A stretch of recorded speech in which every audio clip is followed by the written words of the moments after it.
भगवत गीता का सबसे महत्वपूर्ण और जीवन को दिशा देने वाला भाग है कर्मयोग।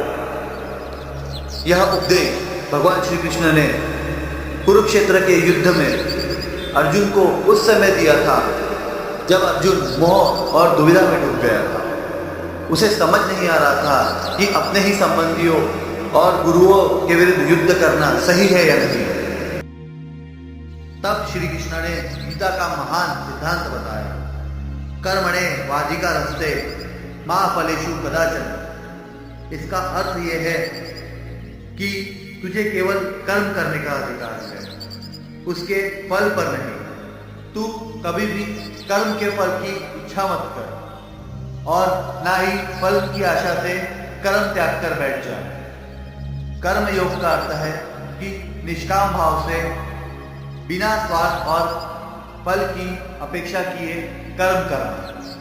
जब मनुष्य अपना कार्य पूरी निष्ठा और समर्पण से करता है तब वह अपने जीवन की सच्ची शांति, संतुलन और आत्मिक प्रगति प्राप्त करता है।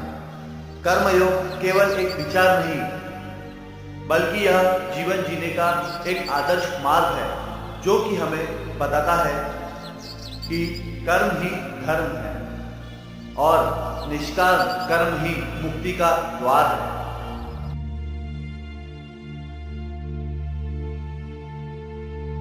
भगवान श्री कृष्ण ने अर्जुन को समझाया कि जब हम फल की अपेक्षा से कर्म करते हैं तब चिंता, मोह और असफलता का भय जन्म लेता है।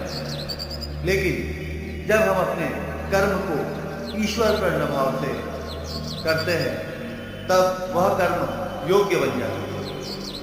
कर्म हमें सिखाता है कि कार्य ही पूजा है, असफलता या विफलता पर नहीं बल्कि नियत और समर्पण पर ध्यान दो। हर कर्म को ईश्वर की सेवा मानकर करो। जब हम ऐसा करते हैं तो भगवान श्री कृष्ण कहते हैं यही जीवन जीने का सबसे बड़ा धर्म है।